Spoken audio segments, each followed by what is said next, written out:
I right? Yeah, it's me to do that. Okay.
I good?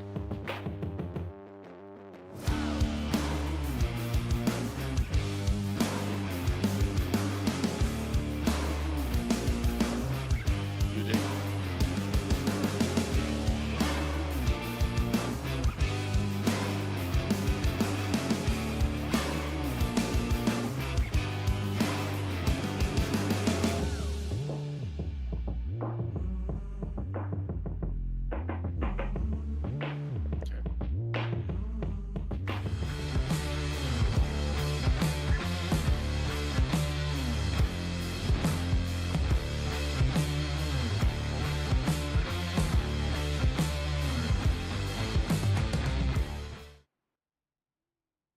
Ladies and gentlemen, thank you and welcome for the very first time to the Group 6 Cup Series of the Doghouse Racing League, presented by Shoney's and sponsored by Nap Daddy Racing. We are so proud and happy to be bringing you this race this evening. And the very first thing we want to make sure we do is present our wonderful sponsors to you. First of all and foremost, we want to make sure we present Group 6, our series sponsor for this season.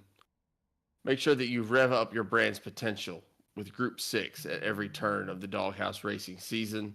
As your creative marketing powerhouse, we are here to fuel your success, accelerate your impact, and steer your brand towards victory. Group 6, where every race is an opportunity to outshine and outperform. Discover more at group6inc.com. That is GROUP6,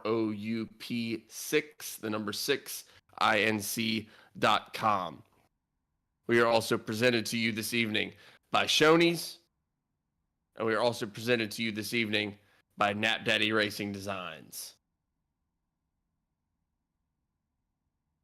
Ladies and gentlemen, for the very first time, I'm so proud to be here sitting alongside my partner, Jonathan Smith, for this race this evening. My name is Hunter Foley, and we are Nap Daddy Broadcasting. We are here to bring you this wonderful season of Doghouse Racing for this upcoming season. Jonathan, we have a lot of exciting races to bring to the viewers this season. What are you most excited about coming into this season? Yeah, well, it's good to be here too, but there's a lot of exciting racing coming up over the next 32, 36 races here that we'll figure out later at a later date. There's a lot of new things coming, like the charter system has now came to Doghouse Racing League. You're going to see a lot more drivers coming in. There's only going to be 40 drivers per race, so they're going to have to qualify their way in if they are not part of a charter. So it's going to be interesting to see who makes the cut and who doesn't make the cut. And there are a lot of fast drivers from last season that did not pick up a charter, so they will have to fight their way in over some of these other guys here. Hunter?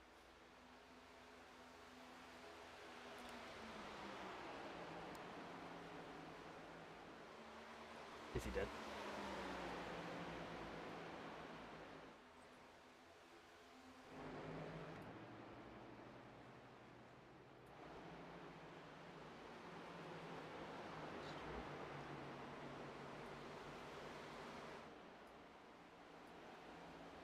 Ladies and gentlemen in the audience, first thing we want to do is, first of all, welcome you very happily, and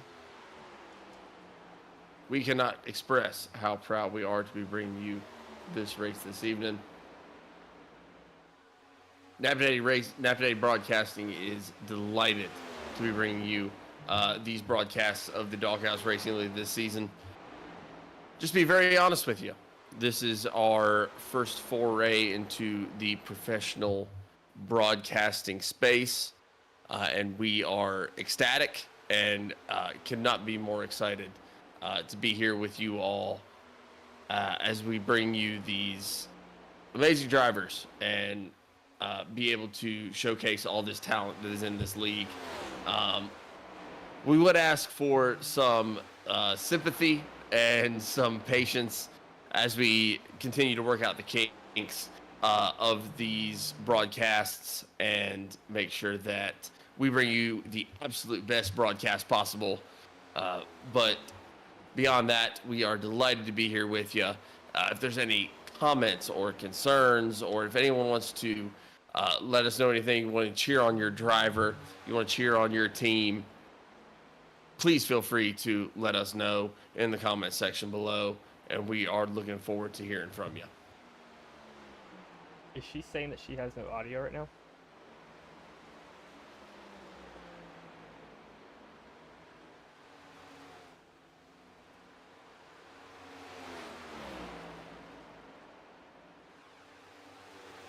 Are you able to hear me?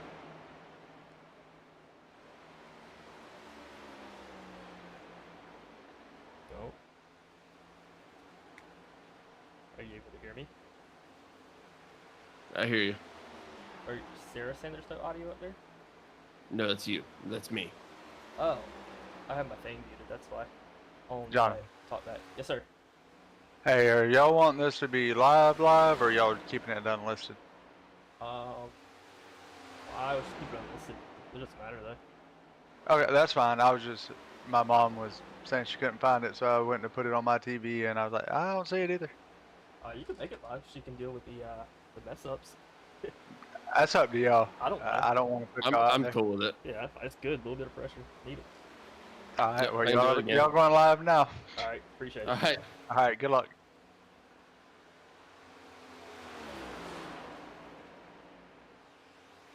Well, you know what they say, Hunter. Pressure makes diamonds. Pressure does make diamonds. But you got to start as a lump of coal Go. first. You do have to start as a lump of coal first. And as 2 lumps of coal for the very first time, live and in color. Ladies and gentlemen, welcome to the Group 6 Cup Series again of the Doghouse Racing League, presented by Shoney's and sponsored by Nap Daddy Racing. Riding along here in the practice and the warm-up with Justin McMahon out of Rutland, Vermont. Never been to Rutland very much. Have you been to Rutland? Cannot say that I have, sir. While this is Again, going for the on- very first time. Oh, I'm sorry. While this is going on, let's check out the qualifying and see how everybody stacked up here in qualifying. Just because we missed that little part there with some technical difficulties. We got Kevin Thompson that took the pole tonight by a good almost 0.3 of a second. Right, starting beside him is going to be Cameron King, then Kevin Powell, Kermit Henning, and Josh Cully. And that's going to be how your grid's going to start tonight. We'll do a walkthrough later on once we grid up for that. But just because we missed that, I wanted to show that there. Again, for the very first time, ladies and gentlemen, we here at Nap Daddy Broadcasting are delighted to be bringing you the Doghouse Racing Series this season. My name is Hunter Foley. I am the color commentary for these broadcasts for this season and could not be more happy to be here. And I'm joined alongside me by my coworker, by my partner in business, Jonathan Smith, here to bring you these races, these evenings. Jonathan, tell us about how you're feeling. I'm ecstatic. I'm excited to be here. It's something we've talked about for a while, and I think we're finally getting a chance to do it. It's definitely a learning curve to all this, so to anybody watching, just stick with us through it, and feel free to point out the mistakes when you see them. I love the feedback. I need the feedback, so it's going to be an exciting season for 30-some odd races here. Tonight we're starting out at Kansas. So that's a preseason race. Kansas, kind of a tough track, man. I don't know if you get to watch Kansas live on TV much, but there's a bunch of different lines here that you can run. I'm interested to see which drivers pick which, try to nudge their way to the front. In the same boat there with you, John. Kansas is very interesting. You see some drivers going so low as to almost get onto the apron. You see some people trying to stick up there near the wall. And you obviously have that fight between the tire wear and overall speed at Kansas. As my fellow broadcaster there said, we're delighted to be bringing you this race this evening. This is something that we have talked about and dreamed about for quite a long time, and we are just absolutely ecstatic to be bringing it to you tonight. If there are any hiccups or technical difficulties, please be patient with us. This is going to be our very first live broadcast.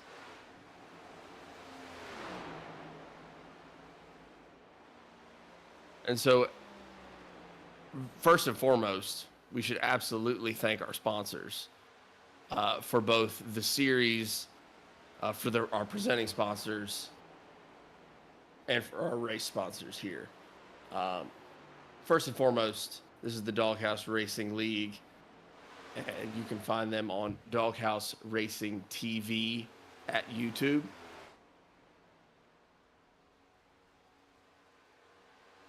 And this series is sponsored completely by Group 6.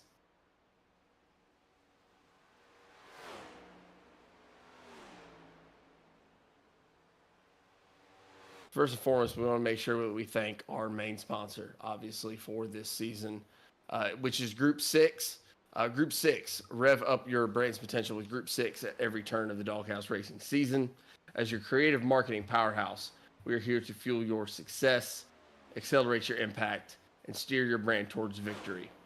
Group 6, where every race is an opportunity to outshine and outperform. Discover more at group6inc.com. That's GROUP, the number 6, INC.com. We are also presented to you tonight by Shoney's. The Doghouse Racing League is proud to be sponsored by Shoney's. Shoney's is open for daily for breakfast, lunch, and dinner. Stop by one of their West Virginia locations. Try out their freshly prepared legendary breakfast bar and take home a whole strawberry pie along with your order. Shoney's, delicious food and friendly service since 1947. The Doghouse Racing League is also proud to be sponsored by Nap Daddy Racing. For all of your custom design and template needs for your next big race, head on over to napdaddyracing.com. That is KNAPPDADDYRACING.com. Be sure to check out their selection of custom design templates and even find some for free. Thank you to Nap Daddy Racing for sponsoring the Doghouse Racing League for this season. And just a shout out to the rest of our sponsors too, some that you'll see on the Sunday Night Truck series, including Auto Pro that sponsoring the series over there. Also have True Patriot Apparel, Track, I can't read that. SSR Design, Buck Kicker for all sponsoring. So thank you guys for helping put the league on. It's not cheap to do so, so we appreciate you. Well, I think we're about to grid up here. And again, to all the viewers we have out there, thank you so much for tuning in. This is not a NASCAR production that has all the money and funding of all the sponsors behind it. This is a bootstrapped operation funded by our wonderful sponsors that we have with us and by the very passionate folks inside of the Doghouse Racing League. So every like, every comment, every purchase made from one of our sponsors matters more than you will ever know. So thank you again so much for tuning in with us this evening. We are so proud to be here, and we're ready to get to some racing. John, what can we expect from the Kansas Motor Speedway this evening? Yeah, like I was saying earlier, Kansas is just a tough track. It's a fun track, but it slowly becomes tougher as the run goes on. You're going to see some guys run that low line. You're going to see some guys find the high line. And maybe if you're trying to get through traffic or it's getting later in the run, you might be able to try the middle, but that's going to be kind of slick up there to begin with. So I've also seen some cars wobbling coming around here, coming out of turn 2 and 4 off of that middle line too. So it'll be definitely interesting to see how they handle it. Let's go to. So are our drivers going to find themselves more loose at the top as the race starts, or are they going to find themselves more tight at the top as they start? I think it depends on driving style. You're definitely going to find some grip on both sides. However, I'm more of a high side driver. At this track, what's cool is that you can either drive in 4th gear or you can drive in 5th gear with these next gen cars.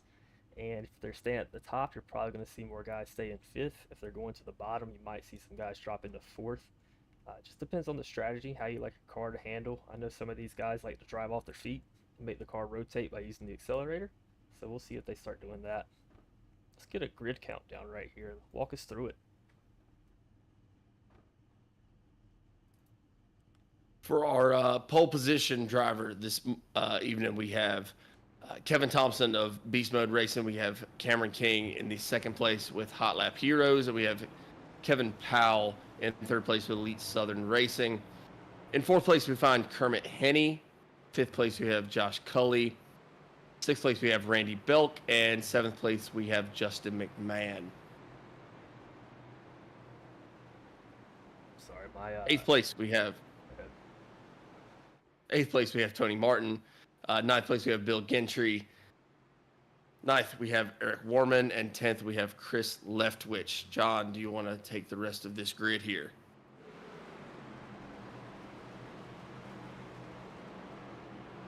Where did you finish off at? I'm having SDK problems right now with it not showing the correct order.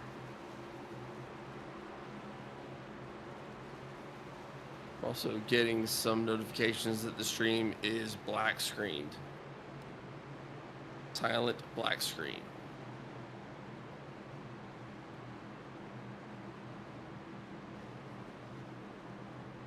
Green flag.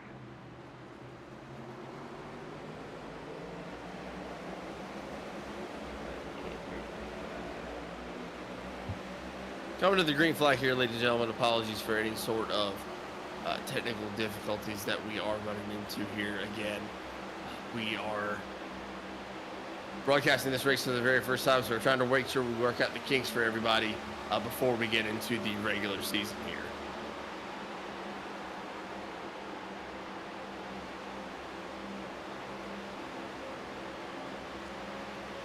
Yeah, so if you're joining with us, like I said, this is us just really trying to figure out some things, make sure we're doing what we need to be doing, and actually trying to cause errors tonight and run into those errors so it does not happen next week when it actually matters. If you have any feedback, I love the feedback. We can't hear you, big guy. Let us know, please. That helps us out a lot. But getting back to the racing side of it, we got Jamie Bourne sitting out here in first place. Jamie Horn obviously did an amazing job last season in the Doghouse Racing League. Won lots of races, was always very, very fast. Did a fantastic job. We've got Alfred there behind him in the number 2 spot, fighting him for position. John, what are these drivers going to be seeing as this race starts and as the track starts warming up? Yeah, as the track starts warming up, you're going to get a lot more loose coming off. Some of these cars, depends on how your build is set up, you're going to lock up just a little bit more and do what's called plowing. It just depends on how you're really driving into the corner. I know we talked about this before, but if you drive your car in a little too tight or a little too fast, your weight shift is going to go to that right front tire, and you're eventually going to get really tight coming into a corner. Some of these drivers that have a little bit more experience, like Jonathan Jennings, at tracks like this, we'll show his cockpit cam later just to show you how good he is here. But he's really going to be focusing on trying to keep that car really balanced. If he gets too tight, he might be able to drive off a little faster coming out of fourth, and that's going to actually loosen up his car on the back end. Jonathan Jennings, one of the, I guess you could say, legends of the Doghouse Racing League, coming back and racing with a new team this season with the Shoney's Racing team. Moving back here, we're going to be taking a look here at Cameron King out of Jacksonville, Florida, racing back here in the middle of the pack, about 7th, fighting for those positions. Is Kansas going to be one of these tracks where these drivers in the middle of the pack are going to have to worry about a lot of other drivers cutting loose, or is it going to be very tight here in the beginning?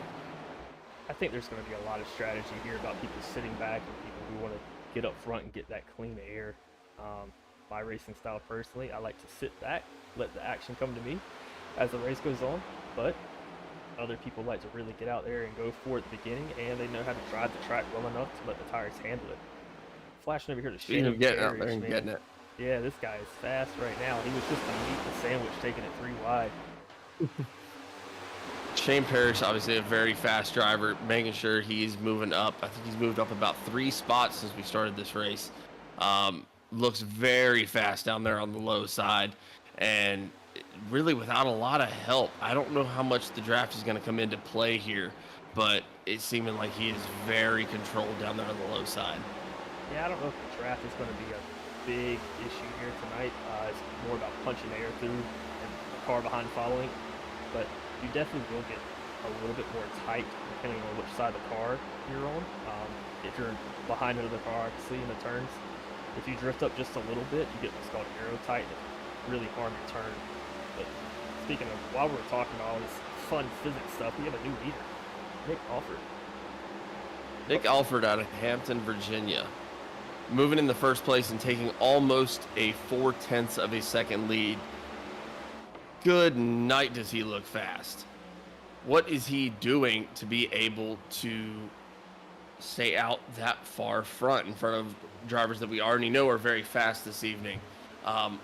We are able to bring you some cockpit cams to be able to see how these drivers are actually moving and how they're actually turning their wheels here in this race. So we're going to be able to try to bring you that as the race goes on. So we're on board with Nick Alford here. John, what is some of the things you're seeing from Nick as he's going into these turns and trying to come out of them and maintain speed that are worth noting? Yeah, so this is what I was talking about earlier. He's taking that low side here, so he's definitely riding a 4-gear setup. If he were to make it more of a high side drive, he would be probably running in 5th gear, but I do like the 4th gear setup. You're going to get some power, you're going to get some rotation. But the main things I like to look at when I'm looking at a cockpit cam is that wheel tape right there at the very top. You don't want to be turning that wheel tape more than 25 degrees and being tight on the gas, and Nick's doing a pretty great job staying off of it and easing back into the throttle when he's getting his wheel tape to the top, and that's going to save him a lot of tire in the long run. I'm getting some feedback that when we're inside of the car cam that we're not getting a lot of audio. Appreciate that feedback. Thank you so much. Again, as we said in the very beginning, this is our first foray into the broadcasting world, so we're trying to work out all the kinks before the regular season starts up. But going above camera here with Jonathan Jennings, back here.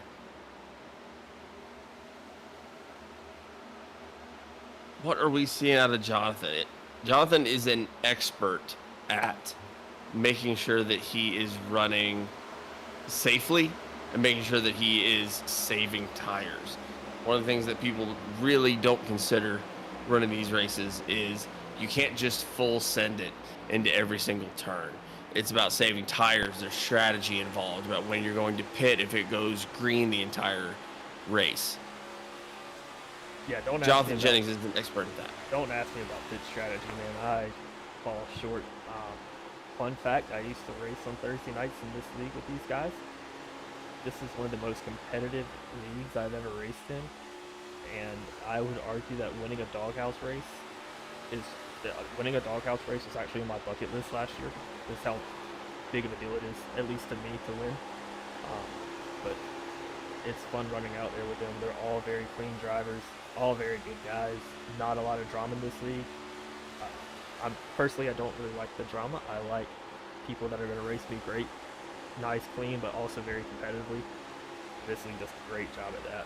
What's fun about this is you can sit here and watch other people and learn so much. I think I've grown tremendously since just watching these guys. As an outside viewer, John, I really couldn't agree with you more. As someone who's tried to get involved in the iRacing world and failed miserably, being able to be a viewer from the top-down perspective of this league and the drivers that are inside of it, it really is such a blessing to see these guys who are able to showcase such talent every single week in, week out, and how they're able to progress and able to show their speed. You can even see, again, one of the wonderful things about the cockpit cams that we have, being able to see the difference in how they're able to drive, coming out of the turns, being able to maintain their speed, being able to come out and try to make these passes to get more towards the front. It really is incredible. On board here with Chris Leftwich, one of the very familiar drivers to the Doghouse Racing League fans. One of the front runners, always has a very fast car out of Proctorville. Out here racing for position. What are you seeing out of him? I'm seeing the 4 wide that's going on back here. What in the world is this? They just took it 4 wide on the front stretch. McMahon got into the wall just a little bit in that 24 car. McMahon is fast, and he's also driving our series sponsor here, Group 6. But Close to the wall. He's going to get past again. I believe that's going to be Andrew St. Court. Justin Van falling back. He's falling back 2 spots this race. But moving up 6 spots this race has been Andrew St. Court. That man's on a mission. Andrew St. Court, if you were able to tune into the Doghouse Racing League in our previous season, you would see the improvement out of Andrew St. Court constantly. Every single race you were able to see how much faster he was getting and how he was able to translate that to finishing more towards the front. And John, I know you mentioned that Justin McMahon is racing for our race sponsor here. Again, the series sponsor for this year is going to be Group 6. Make sure that you're revving up your brand's potential with Group 6 at every turn of this Doghouse Racing season. They are your creative marketing powerhouse, and they're here to fuel your success and accelerate your impact, steer your brand towards victory, where every race is an opportunity to outshine and outperform. Make sure that if you have something to market, if you have something that you are trying to bring more to the forefront, that you check out group6inc.com. That's GROUP 6inc.com. And that is what we call a segue, my friends. That was really good. That is a segue. And then if you will notice at the very top of the left side of your screen there, we are also showing Shoney's there. We are presented to you this evening by Shoney's. The Doghouse Racing is very proud to be sponsored by Shoney's. Shoney's is open every single day for breakfast, lunch, and dinner. Be sure to stop by one of their West Virginia locations specifically to try out with their freshly prepared. Right in the middle of my ad read, we have a caution here for the very first time. I am not sure what happened there. We were so close to it and missed it. Looks like Brian Messer is going to be involved. Kevin Thompson is going to be involved. He's coming back around. Let's go to our replay for the very first time. We're going to go to a replay.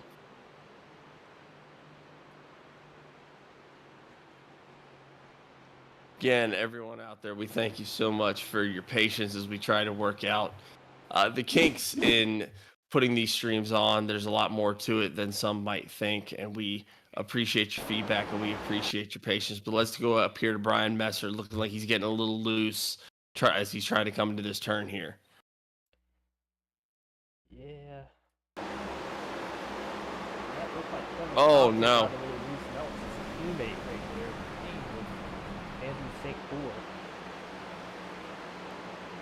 And then we have a little John Deere out of Brian Messer, but great job by him of making sure that he keeps that thing pointed north and south as he comes out of that grass. Oh, yeah, for sure. And you know what?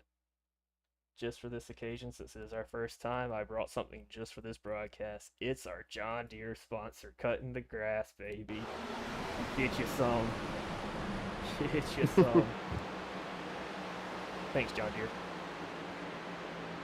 Thank you, John Deere. We wish you were an actual sponsor, but in the meantime, thanks for the funnies. We appreciate it. And an amazing job by Brian Messer there, making sure that he keeps it straight. I am getting some feedback that John needs to talk louder. I can do that. We come into our first round of pit stops, ladies and gentlemen. It looks like everybody went to the pits here. Shane Parrish is going to win that battle off pit road. Follow right behind him is going to be Nick Alford. Jamie Horn behind him, Leftwich. And then Jonathan Jennings. The SRT that you see there, people, is for the Shoney's race team. Jennings was part of the Elite Southern Motorsports race team last season and has moved over. And that's going to be something to watch out for this whole season. Him and Jamie Horn used to work very well together, so I'm very interested to see that dynamic this season. We have a comment that says "Go Jennings." Go Jennings. Jonathan Jennings, bit of a legend here in the Doghouse Racing League. Always very fast. Always very clean driver. Always done a wonderful job. Is he bringing it back down pit road again? I don't think that he took damage, but he might be trying to squeeze a fuel strategy out here? I'm not sure. Regardless, I can guarantee you, I can't say that I would bet you money because it's YouTube streaming here, but I would be willing to bet myself that you will see Jonathan Jennings back up at the front at some point. Calls it off. So Jonathan, on that note, let's talk a little bit about the strategy here at Kansas alongside the fuel strategy. There's a lot of things that go into the strategy of these races. These aren't your Gran Turismo. These aren't your Grand Theft Auto races. This takes strategy. This takes skill. This takes talent that is learned. And part of that is how you're able to pit both under caution and under green and manage those strategies to make sure that you're staying out near the front when the race is coming to that white flag. What are some of, in your experience, some of the strategies you can use here at this track? Well, if you want to learn anything, I would go to this man right here, Eric Warman. This is somebody to also watch out for this season. Made strides last season as we're going back here green. But this man right here knows how to save tires, and he will be up front by the end of the race. I think he finished top 5 in points last season, possibly. But he did, John. I believe he finished in 3rd place. We have Shane Parrish out at the front here, followed by Jamie Horn. Kevin Powell right behind him, and Alfred in the 4th spot. Everyone battling for position here. As we come out of these yellow flags and come back to the green, that's always doing. You have to be the most careful. The drivers are at their most fast, and they're also at their loosest. Yeah, they got those fresh tires going for them, so they're going to have to be careful until those tires warm up just a little bit to give them some grip here. Looks like a lot of people are going low. 98 car offer is going to stay in the middle. You're going to have to do that during traffic. And this track will also marble up quite a bit near the bottom and top, near the more populated lanes, so the middle might actually start working out in the long run. He's looking to pass Leftwich here. The number 8. For those that are maybe joining this race that are here to maybe cheer on a family member or a friend that don't know exactly the terminology, when a track is starting to marble up, those are actually the individual pieces of tire that are flying off of those racing tires that tend to accumulate at the bottom of the track and kind of gunk it up a little bit. So the bottom of the track you will start to see become more tight and a little bit slower as the race goes on, depending on how fast these cars are driving. Let's flash back here to Tony Martin. I know he's up 3 spots. He's been making a push. I saw him get the wall there just a little bit. Nothing hurt though, just a little paint damage. I don't think that'll slow him up too much. You definitely can't be afraid of a little paint damage here, John. When all these drivers, you're racing with such an incredible amount of talent.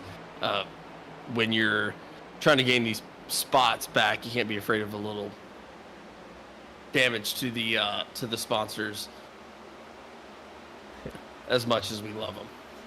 This is 4 wide right here. Oh, he's getting loose. That is Steven Bonova right there that got a little loose. He's going to be part of that elite Southern Motorsports team. And it does seem like that high side does have a ton of speed right now, but the problem with that high side is you're coming down, you're trying to gain that speed and move up forward in those spots, is when you're trying to close down that lane on those drivers that are on the low side, it's really hard to see them on this track and be able to actually close it down cleanly, as we see them go almost 4 wide again. Yeah, I'm trying to flash up here to them. They are really pushing it right here. Everybody's got fresh tires. Everybody's ready to roll. Somebody I'm surprised, Chris Simon, he is back 12 spots tonight.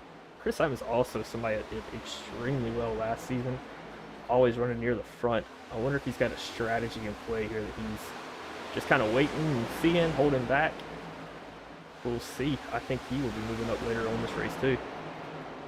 Yeah, John, there's one of the things that you can't discount, especially in this league where you do see a lot of strategy. It's not just all bumping and jiving for position. There is a lot of strategy that comes into play.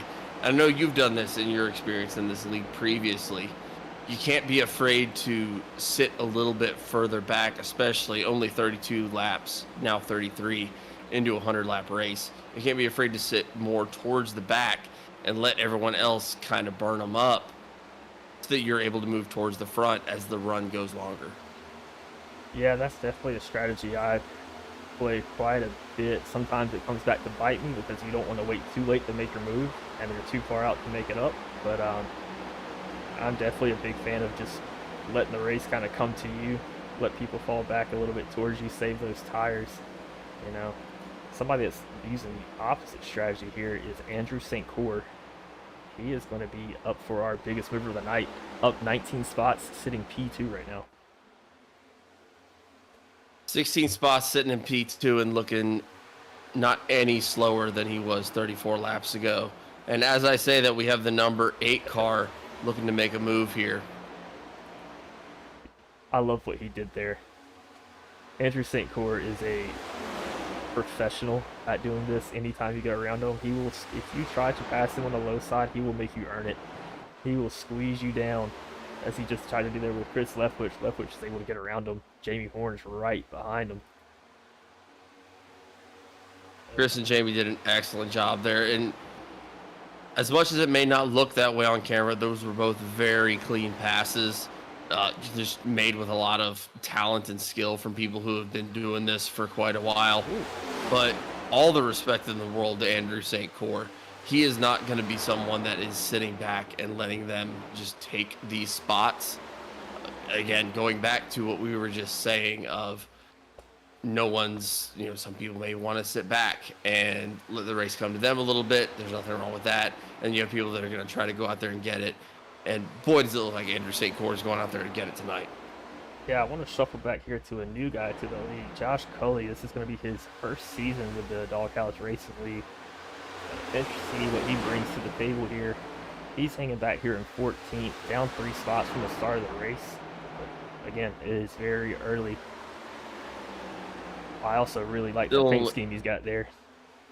Still only 37 laps into a 100-lap race. Josh Cully out of Boise, Idaho is in here racing with us tonight. We are broadcasting out of the Eastern time zone, so it is kind of crazy to think about how he is 2 hours behind us, where we were eating our dinner 2 hours ago. Josh Cully's out here running and seemingly doing very, very well. Another newcomer we got here that's up 10 spots tonight is Brian Messer. Also another good Brian team. Messer. Brian Messer, we saw him earlier on win our, let's not call it voluntary, let's call it the involuntary but deserved John Deere Award for having to run down there through the grass.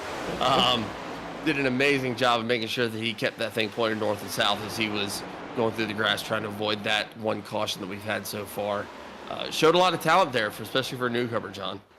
Oh yeah, and another person that's new too that's showing some talent is Randy Belk. I've actually ran into Randy Belk in quite a few official races, and this guy is a threat. I know how fast he is just from racing outside of the league. But if you don't enjoy any of the racing tonight, these paint schemes are fantastic. I think I called him Steven Bonomo earlier because he was in the 9 car, but now I guess Randy Belk is going to be the 9 car this season for us. Just a great paint scheme. Him and Jamie Horn there.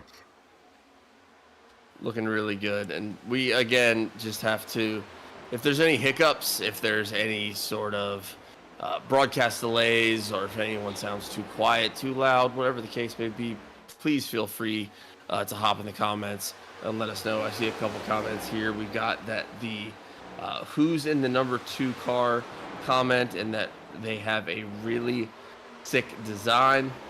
Number 2 car, I believe, is going to be Tony Martin, that Ford back there with a Miller Lite car. He's been running that one for a while. It's a classic. You see the blue 2, you know what's coming.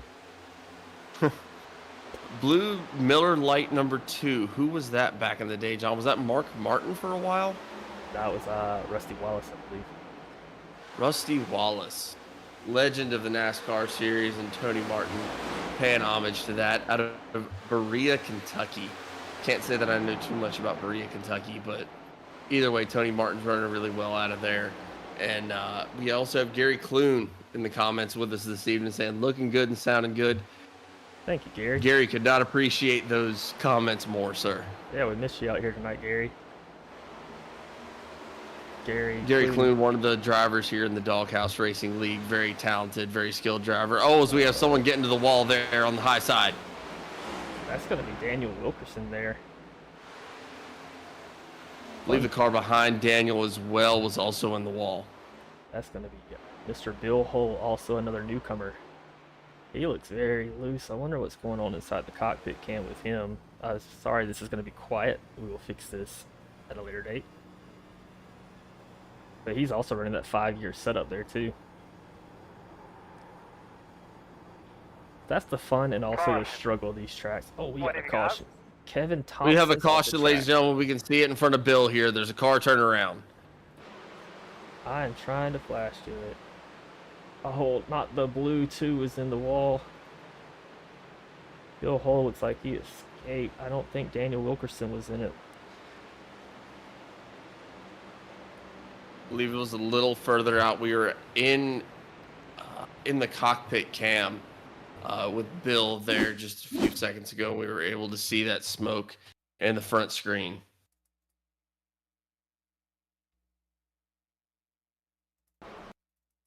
And there it is, and there's cars going around.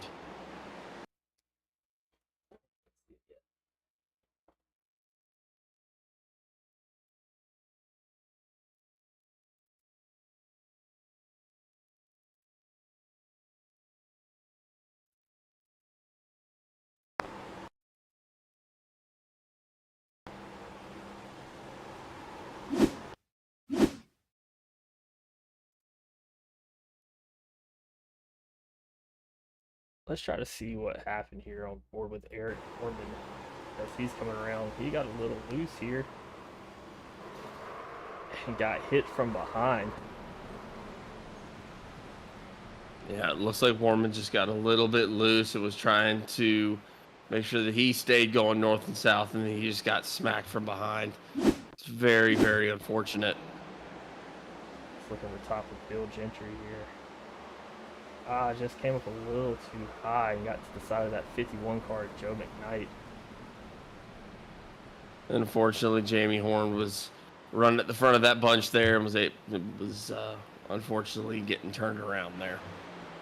Oh no, Jamie Horn's good. We're on the other side.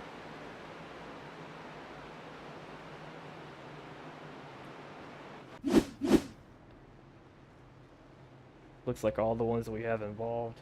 Wish I could pull this up on the screen at a later date. Brian Messer, Kevin Thompson, Tony Martin, Bill Gentry, Eric Warman, Joe McKnight. All involved in that one there. A lot of fast cars involved in that caution. It's unfortunate to see. Eric Warman's coming off pit road. Mike Leftwich off pit road here. On pit road. Bill Gentry is coming out of pit road. Looks like his car is going to be fine from the visual standpoint. There's that blue 2 coming out. Mike Leftwich still stationary. Justin McMahon still in pits. For those that are, again, maybe tuning in to this stream, and this is your first experience watching iRacing or being involved with how these races run, when there is a caution or a car is involved in a caution, depending on the damage they receive, there's a certain amount of time they have to spend on pit road to fix that damage, much like in real life. And so when there is those cautions that cause damage to the car, there is optional repairs and there is repairs that you are required to do. The optional repairs may not affect your car in any sort of permanent way, but they may slow it down slightly. Permanent repairs you have to get done before you go back out on the track. So that's maybe why we're seeing some of those cars still down there on pit road as we are starting to work our way towards the green here. Yeah, as we come around double file here, about to go green, we got Shane Parrish in first. Andrew St. Cour is going to be on the outside of him in second. Jamie Horn coming in third, and Chris Leftwich starting fourth. We'll try to get you a better view here so we can actually see a good restart this time. We have newcomer Alfred in the 5th and Henny in the 6th, Cully in 7. Green flag. Come to the green here. Good jump What by a Parrish. jump by Shane Parrish. Great My jump. goodness gracious. What a restart. And behind him, Jamie Horn picking right up on it. He's right with him. That was good all the way around there.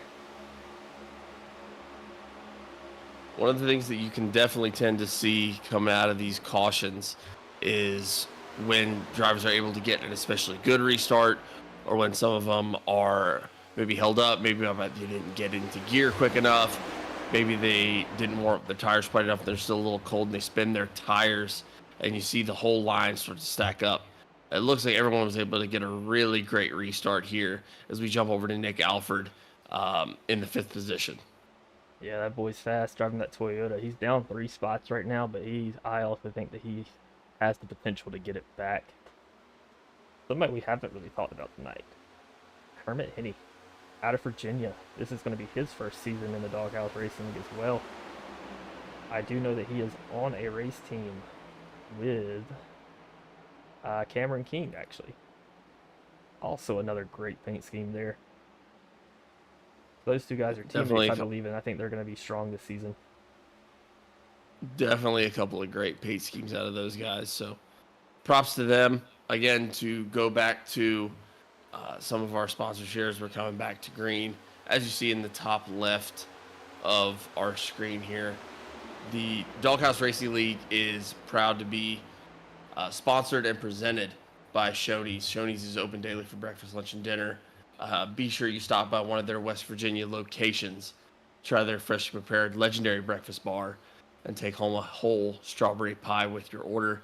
Shoney's has delicious food and friendly service, and has been there since 1947. As we are also talking about some of the paint schemes on these cars, all these guys are showing a lot of talent. They're going very fast, and they're going very left, John. So if you want your car to look good while it's going fast and left, like these drivers out on this track, be sure that you also check out Nap Daddy Racing. Nap Daddy Racing is a proud sponsor of Doghouse Racing League. Be sure to check them out for all of your custom design and template needs for your next big race. Head on over to napdaddyracing.com if you want to check them out. That's KNAPPDADDYRACING.com. Check out their selection of custom design templates and even find some for free. We want to thank all of our sponsors, Group 6, Shoney's, and the Nap Daddy Racing for sponsoring the Doghouse Racing League. Trying to find a good battle here. Everybody's kind of flattening out, getting in single file. You got about 48 to go. You really got to start thinking about that next pit stop. When you're going to take it, if you're going to follow the leader in, if you want to do your own strategy. Some people might short pit, some people might stay out late. Again, Jamie is not giving Shane Parrish here a second to breathe as he's up there fighting for the lead and getting in very close with him, making sure he knows he's there. We're right on board with Shane Parrish here, seeing what he's seeing. And that's the problem with this whole thing here, is he can't really see left unless he's just racing with a VR headset or 30 monitors around him. This is how most drivers drive, and this is exactly what they see. They can't really see right or left. They have a button where they can look right, but you also can't look right and drive straight at the same time. It's pretty tough. So, a lot of which again, trust John, on your just speaks sponsor. to the talent of these drivers. iRacing is not it's not your standard racing. There's a reason they call it a simulator. It's not your standard racing game. This is not a Grand Theft Auto race. This is not a Gran Turismo race. This takes money to be involved in. This takes talent to be involved in. So all these guys that are going to be involved in this league here are going to have a level of both personal investment and time investment to make sure they're able to run this race and have it look so professional. Even while we're seeing these drivers, a lot of them running in single file, and it may not be to some the most exciting racing ever. It may not be the most bunched in, bumping and jiving racing you've ever seen in your life, but even just staying in a straight line takes talent. Yeah, these cars are built with what's called camber on them. So the wheels are actually, especially on the front left and right side, they're going to be turned in quite a bit. It's going to help the car get through those corners a lot easier and also maintain a flat surface. You want every bit of that rubber of your tire touching the concrete as you're going through. And with these bankings here, which I believe go up to almost 24 degrees, or 17 to 24 degrees here at Kansas, they're going to have a little bit of an aggressive camber on them. Try to help these cars turn through a little bit easier. Problem with that, though, as you might see later on this race, is that sometimes that causes the car to plow just a little bit and will tear up your tires if you overshoot it. It will make you faster. It will tear up your tires. So in since this is an open setup league on Thursday night, these guys get to customize everything about their setup here. So in qualifying, you'll see a lot of these guys go a lot more aggressive with that camber and really get those wheels turned to the left to help get through faster when they only need to run about 2 laps. And then for the race, they'll use a setup where the tires aren't turned as much. And that's going to help over the long run. And that's something, John, that I think we saw very consistently through the last Doghouse racing season, as we see Jamie Horn again sticking his nose down there to try to get around Shane Parrish. He's not giving him a single second to breathe there, making sure that he knows he's there.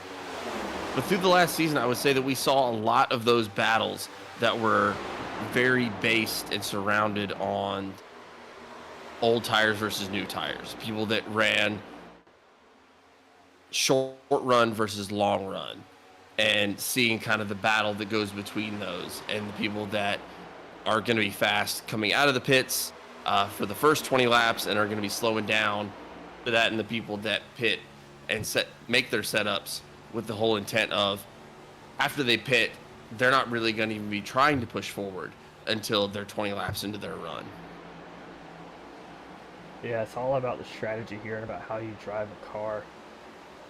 Speaking of strategy, Jonathan Jennings, he's back 5 spot right now. I do want to go to this cockpit cam and just look at how straight that wheel tape is at the top. That's an art. That is an art. Chris Leftwich in the wall right above him. He's going to be clean, though, coming out. Just something he can buff out in the morning. And you see Jonathan moving into that 8 spot as he continues to move up.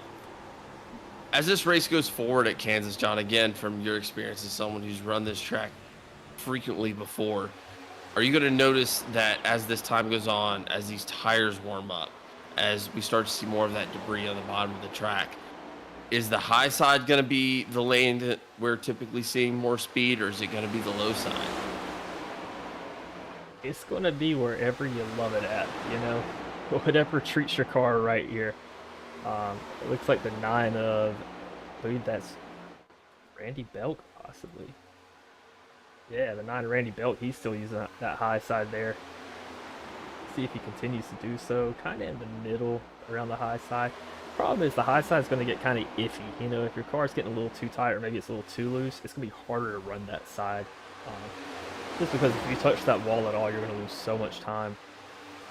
If I remember correctly, there was a really good battle to the finish last year at this track. One of the things that you have to make sure you take into account as well is some of these cars are, oh my goodness gracious, we see him get loose there. Kermit Henney got bumped by the 9 cars he was trying to get down to the low side. Was that Henney? That was Nick Alford, actually, I believe. I shuffled to the wrong person. But he's alright. He's right back on the bumper there, Randy Belk. He is right back there on that bumper, and he is letting him know that he saw that and is coming back. Speaking of coming back, Andrew St. Cour now up 18 spots. He's fast. What a run for Andrew tonight. He looks a little loose coming off of that turn there as well. He does look a little loose, John, but wow, has that car been fast tonight. Seems like as soon as they get off pit road, he just immediately goes back into that space of he's going to move forward and he's going to take those positions. And he's doing it very cleanly so far. I haven't seen a single instance so far tonight where it seems like he's gotten close to the wall or gotten close to running into any other drivers. But wow, what a run for him tonight. Yeah, Shane Parrish still using that low side and doing it well too. We'll try to flash back here around the next turn. You're going to see a white line and a small seam right above that white line. And if you could put your tires between those, between 3 and 4, you're going to have a really good turn there. That's actually going to help you get some grip too. That white line actually provides a little bit more grip for these cars. Let's see if Parrish tries to hit it again. You can see that white line and the seam right above it. He's putting his left tires right between them, driving it out as straight as he can. That's a good turn by him. He's going to save a lot of tire doing that. That is a great move, John, but we do see Jamie Horn move into that first spot. He's been challenging that for the last 15 laps, I believe. What a rocket ship he has tonight, as we see Shane Parrish again tried to get back up there and challenge for that spot that he started back in the green lap with. Oh, then it looks like Nick Offer's going to try to take advantage of that low side too. I don't know if he's going to have the run on the low side. Jamie's going to be fast up top. Does he have enough to get it? Oh, they're going to be too wide coming around. They're going to be too wide coming around. Then we do see the 4th and 5th position cars also challenging for those spots. It seems like everyone is starting to try to make their money moves as we're coming into 30 laps to go here at the end of this race. Yeah, they're bunching up here. Look at Jonathan Jennings making a push too. Currently sitting 7th. I really think he's going to push up a little bit later on here. The problem Jonathan is, though, has done such a good job of being patient tonight. if he stays behind drivers too much, he's going to have to cut up more of his tire just trying to get around. That can affect him trying to make a run of the leader later on this race. As they go 3 wide there as well, look at having this to be move. so careful. Look at that move. That was good. That was really good. I don't care who Excellent you work by Jonathan there. are. Uh-oh. Andrew Belt's getting loose there. Oh, and they're getting loose. He washed up. That was a good save by him. Leftwich is going to try to challenge that 8 car right behind him. St. Cour's going to get around. I think St. Core working on that pass. And then we also have Chris Leftwich behind him also working on the pass to try to get around Randy Belk, who looks like he got a little bit loose coming into that turn there. Yeah, it looks like he's struggling a little bit on the low side there. I don't know if that's going to be a car issue or if he's still trying to fight back from the little slip that he had earlier. I will say this. Sometimes when you're racing in races like this, every move you make really matters. And if you slip up a little bit, if you're me, I don't know about other drivers, but this can get to your head. And I usually run my next 3 laps extremely slow when I make a mistake. For some reason, I think I get in my own head. He's really loose there on that mid side too. Randy Belk, unfortunately, starting to slide back here a little bit. He is so loose trying to get out of those turns. Great job on him, obviously, for making sure that he keeps that thing straight, but looking like he's having a little bit of difficulty here. Maybe you burnt him up just a little bit too quick. As we go 3 wide, Andrew St. Core on the top side and Chris Leftwich in the middle. Yeah, Belt's going to take advantage of that. He's going to try to come back through. And don't be fooled by Belt falling back here. That guy is not a joke. He is a talented racer. Like I said, I've raced with him before in other servers, and he is pretty fast. He knows what he is doing. I do want to shuffle Great job back by that here. 9 car, immediately trying to get back up there and challenge Chris Leftwich, who is a seasoned driver here in this league. Really impressed by him being able to get back up there and immediately start trying to challenge back for those positions, not letting the little slips get into his head. I do want to shuffle back here to Eric Warman, too. He was involved in that wreck earlier on. He's starting to move his way back forward just a little bit here. And again, if anybody knows how to save tires, it's Eric Warman. Finds himself in the 15th position here. Going to be about 4 spots ahead of the lap down cars. Like you said, John, he's an expert at making sure that he saves tires. And at a track like Kansas, saving tires is going to be so important to the end of this race. At that point, it almost becomes a issue of when do you go and when do you not. You can feel that you have speed. You can feel like you have time on these drivers that are in front of you, and you're just waiting for your time to go. Yeah, and I like that strategy he's using there. He's using the middle lane as well, but he is exiting very low, so it's almost like he's helping his car come out straighter. Keeping that wheel tape up, saving more tire. He's got some tricks up his sleeve there. We're going to shuffle back here a little bit further to the blue 2 of Tony Martin. Currently sitting in 16th place. He's down 2 places from where he started. He was also involved in that incident earlier. Tony Martin there running beside Daniel Wilkerson. who is currently running 17th, so they're battling for the 16th and 17th position here. Tony Martin, unfortunately, finding himself caught up in that caution we had earlier. Back here fighting with Daniel Wilkerson. Very clean driving by both of these guys here. Daniel, obviously the owner, operator, and CEO of the Doghouse Racing League. Cannot imagine the weight he has to carry going into these races, making sure that this racing league stays clean, making sure that the drivers are happy, making sure that everything is run smoothly, and also being out there on the track. Yeah, let's go back to our battles up here going on. Jennings pushing the issue here. Caution 4. There is a caution. We have a caution in turn 4. Really? Oh,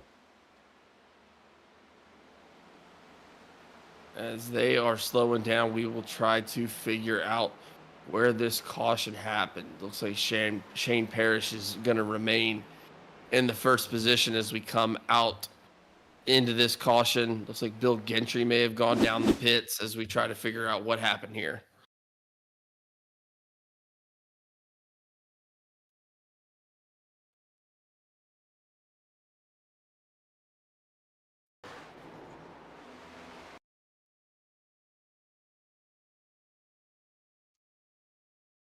We're going to be riding along here with Tony Martin in the Miller Lite Ford. oh, looks like Gentry was just kind of a little bit slower there.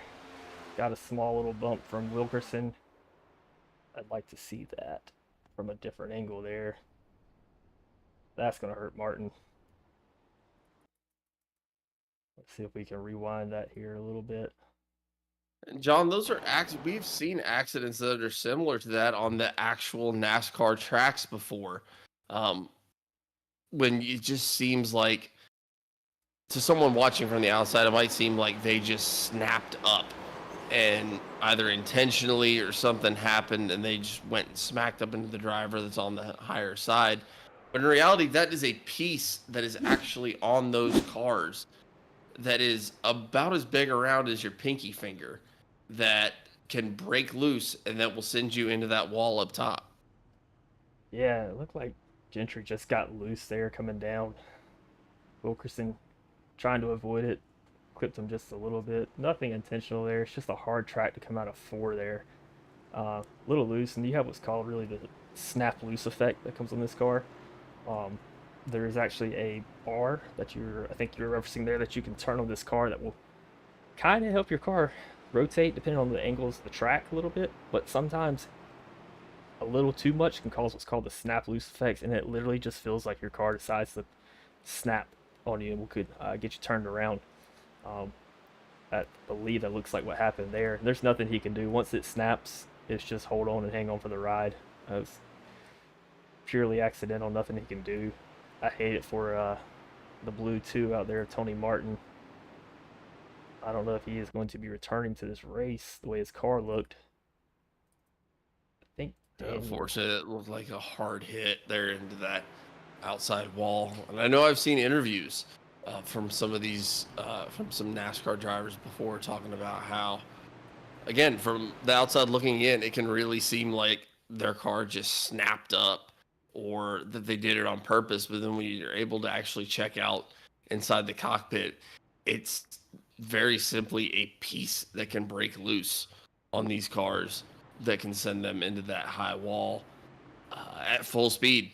And I know some of the, especially the more younger NASCAR drivers, have had that happen to them, and a lot of them would describe it as their biggest impact they've ever had. Yeah, that's just part of these cars, these next-gen cars, what comes with it. I do think the cars drive a little bit of all the controversy that the next gens have behind them. I think they drive pretty well for the most part. They feel pretty good under your feet. As in when you're pushing the brake and the gas, you can kind of make it turn the way you want to by using a little more gas and help it rotate. But sometimes they can just snap. And unfortunately, Daniel Wilkerson, Tony Martin, just in a bad spot. Coming out of this caution, though, a flashback to the front. Shane Parrish is going to be leading us off here. About to go green. We find Jamie Horn in the second spot and Alfred in the third. 25 cars going to be in fourth spot. Cully's going to be in the fifth as we come to the green flag. Again, what a restart by Shane Parrish there in first position. Well, we got 19 to go here, so now's the time. If you got anything left, you got to start pushing it. If I'm Jamie Horn, I'm waiting until about lap 5 to go, 10 to go to really make my move here. I want to stick close, try to pull away from the rest of the pack with Parrish. You can isolate them and then make your move here. I believe Parrish is well aware of strategies that could happen, so watch for him to defend that one. And again, you see so many different strategies played by these drivers. It's not just, as much as we would all like to think that these drivers are out here with just visions of Talladega Nights dancing through their heads, wanting to go real fast and real left. There is so much more of it that goes into that in terms of strategy, saving your tires, saving your fuel. And a master of that we have in Jonathan Jennings right here. Would love to see what he's seeing right now as he's coming around. I know he's got a car on his outside there. That's going to be Randy Belk up there on the outside. He's going to take the high side. Jennings is going to stay low. I wonder if Jennings is comfortable there. With a 4-gear setup, I believe he's going to be comfortable on that low side for the run. Again, you see these drivers employing these different strategies. Some people very happy to stay up towards the top of the track, and others switching between the lanes, and others mostly staying to that bottom side. But with 16 to go, you're going to really start seeing these cars move around more because even though they might be more comfortable on the low side, for example, the high side might be faster. They just don't want to tear up their tires, and they want to save something for those last couple laps. The man we were talking about earlier that fell back just a little bit, making his way back up to the front. He's up 8 spots tonight. Good stuff out of Randy Belk, the newcomer. Randy Belk's done such a good job tonight, John, especially as they take it 3 wide here. He's done such a great job tonight. He's done such a great job tonight of making sure that he keeps his car out of harm's way. Been in some sticky situations. Seemingly, he's finding himself in one here right now. He's got a fast car. It's looking like he's trying to move up spots and making sure that he keeps that thing straight. Looks like he maybe even got a little bit loose there, managed to save it, and is still trying to move forward. Jamie Horn's going to try to put a halt to that here. Horn's going to take this Jamie low Horn has side been here. favoring that low side tonight. I don't question what Jamie Horn does. If he's doing it, there's a reason. That's a smart driver. We saw again and again last season as we were going through how well Jamie Horn is able to save his tires and make sure that he saves something for the end of these races. As we're coming in here with 14 to go, Shane Parrish still leading the race. We've got Alfred in second. I believe there was a race last season in the Tuesday night series. Me and Jamie Horn were practicing, and I saw him running a different line than I was, that I thought was a bad line. So I tried it and ended up winning the race, and I would not have won that race if I did not do what Jamie Horn did. So any new drivers out there, look at what he's doing. That's usually probably your best line to run. Chris Leftwich One of the benefits making a of run. watching these races is you're able to see the talent that these guys are able to possess and be Belk's able in to the maybe wall. steal a little something that'll help your personal race. We have Chris Leftwich here. We have Randy Belk up here in the wall, unfortunately. Car slowing down around him. That is not good. He has such a good run too.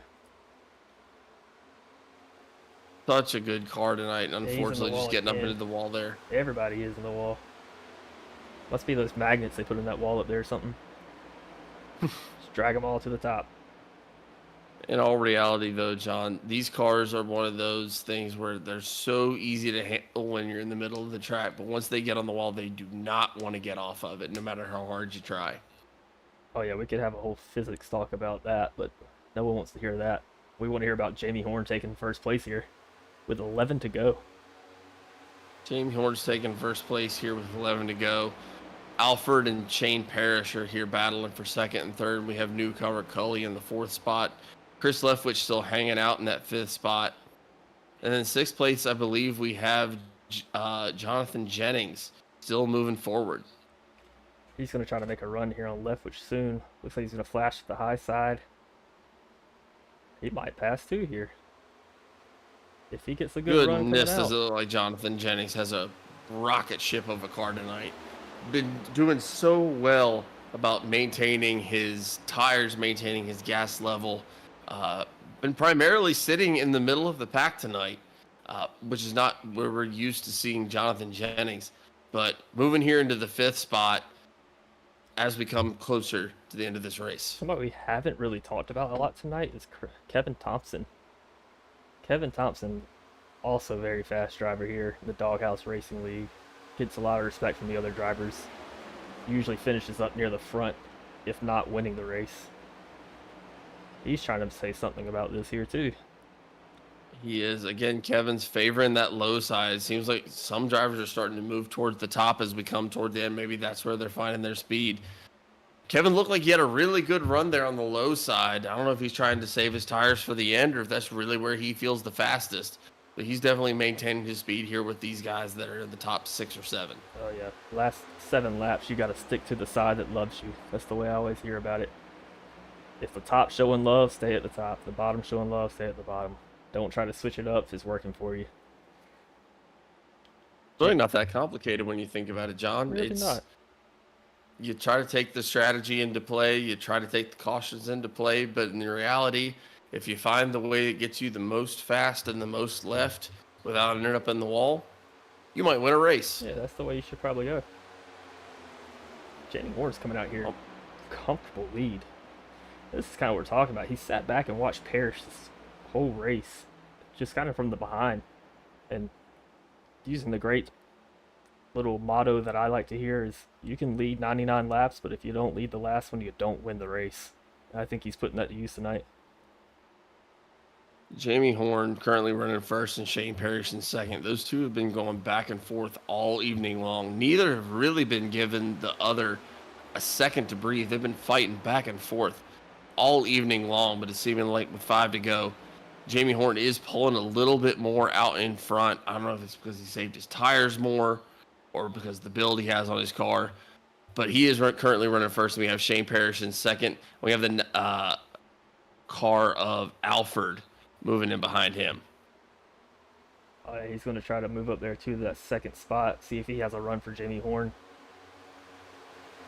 Jamie Horn has had a rocket ship all night long, John. Even when Shane Parrish, who's done a great job on pit road, making sure that he comes out in first place.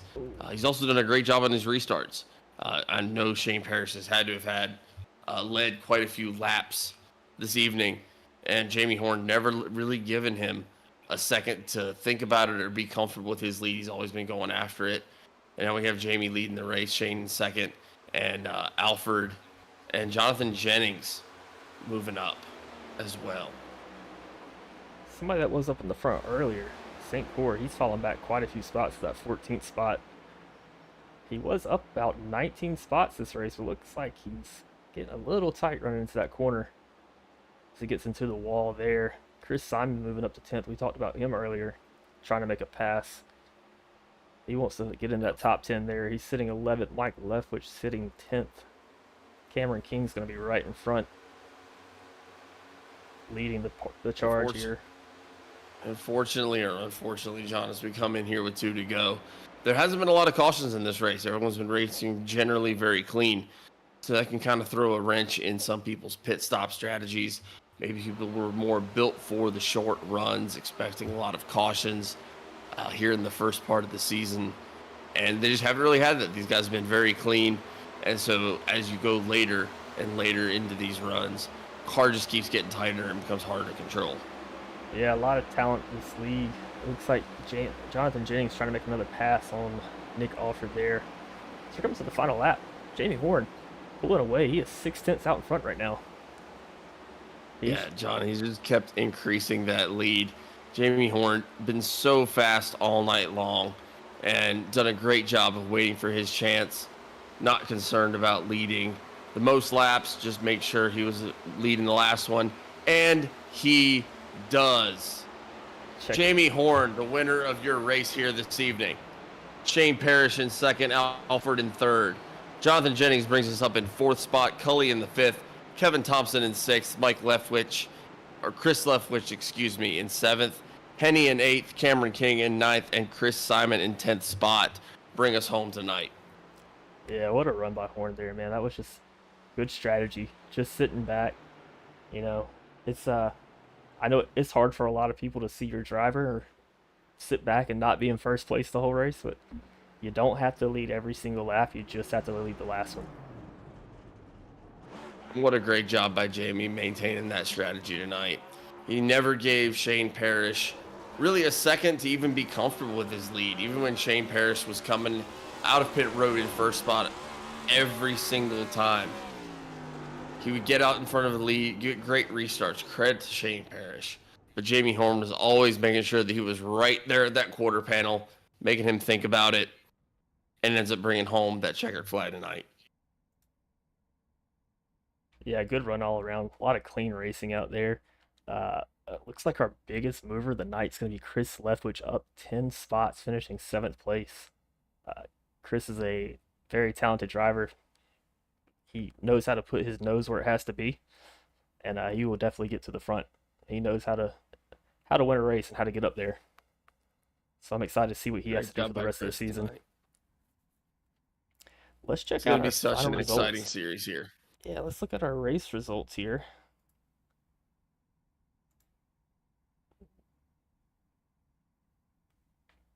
Would you like to read them off, sir? Those don't appear to be in the correct order, sir. You're, That is starting in the 7th place. you don't want to start at 7th? Let's start with a race leader. How about that? Let's do that. Again, congratulations to our top 3 drivers tonight. Jamie Horn with Elite Southern Motorsports, Elite Southern Racing, bringing home the checker flag tonight. Shane Parrish in the 2nd place position with No Bull Racing, and Nick Alford with Fine Line Motorsports bringing in 3rd.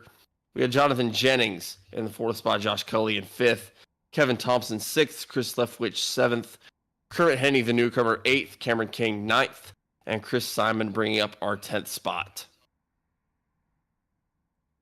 Yeah, somebody that probably had a little bit of a disappointing run tonight. It could have been a little bit better is Randy Belk. He was running up there at the front for a while, got into the wall kind of late there, and I think that just really killed his momentum that he had. It is unfortunate, but honestly, he did a good job of making sure that he kept that car as clean as he could, given the luck that he was dealt. We do have Brian Messer in 11th, Eric Warman in the 12th, Mike Leftwich in 13th, Andrew St. Cyr in 14th. Once our biggest mover award winner had such a fast car all night, unfortunate to see him finish back in the 14th spot. Daniel Wilkerson, president and CEO of the Doghouse Racing League, in the 15th spot. Randy Belk, as we were just speaking about, in 16th. Bill Gentry in 17th, and Justin McMahon in 18th.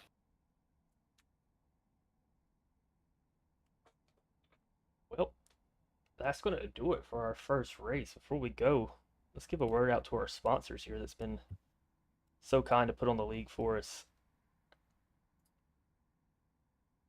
Take it away, Hunter. Let's do that. Again, thank you all so much for joining us on this first stream. We could not be more delighted to be speaking to you all and broadcasting to you guys here this evening.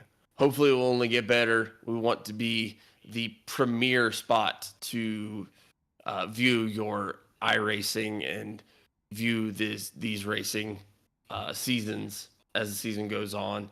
And we really couldn't do that without these sponsors that we have that have been so generous to us and making sure that this thing stays up and running. We are sponsored for our series by Group 6. Rev up your brand's potential with Group 6 at every turn of the Doghouse Racing season. As your creative marketing powerhouse, they are here to fuel your success and accelerate your impact and steer your brand towards victory. Group 6, where every race is an opportunity to outshine and outperform. Discover more at group6inc.com. That's GROUP, the number 6, INC.com. If you are trying to start a business, if you are trying to get your work off the ground, be sure to check out Group 6 at their website. This race is also presented by Shoney's. The Doghouse Racing League is proud to be sponsored by Shoney's. Shoney's is open daily for breakfast, lunch, and dinner. stop by one of their West Virginia locations to try their freshly prepared legendary breakfast bar and take home an entire strawberry pie with your order. Where else will you find a deal like that? Shoney's delicious food and friendly service since 1947.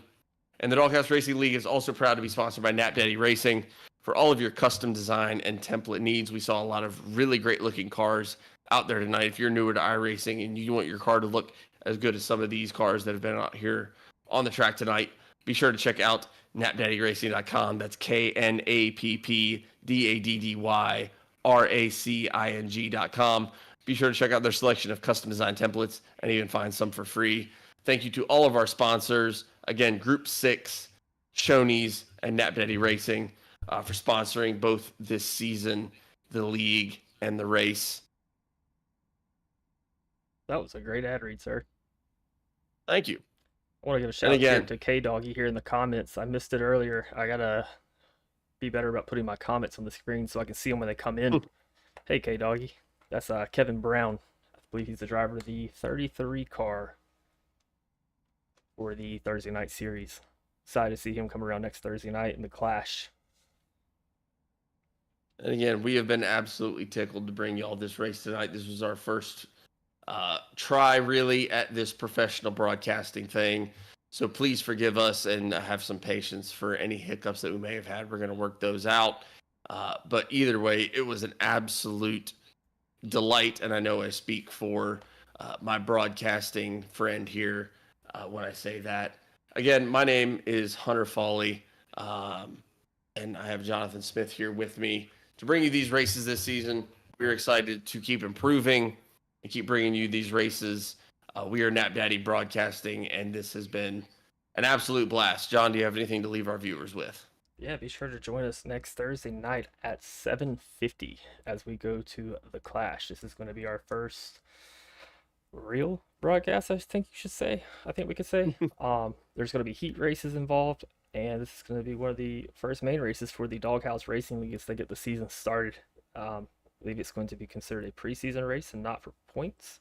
Could be wrong. Good thing this is a practice broadcast to figure that one out. But yeah, next week, 7:50, be sure to join us. Same place, same time. Doghouse Racing TV will be here. Thank you, everyone, for joining us this evening. We're excited to be bringing you a lot more of these races as the season goes on. Keep improving, both in the broadcast, bringing you a lot more in-depth with these drivers, showing you a lot more of the behind the scenes, hopefully even being able to speak to some of these drivers as the race is going on, giving you an in-depth view of what goes on behind the wheel and what it takes to be a part of a high-tier league such as this. But again, my name has been Hunter. I've been John. Thank you all for joining us. See you next time. Thanks so much. Have a good night, everyone.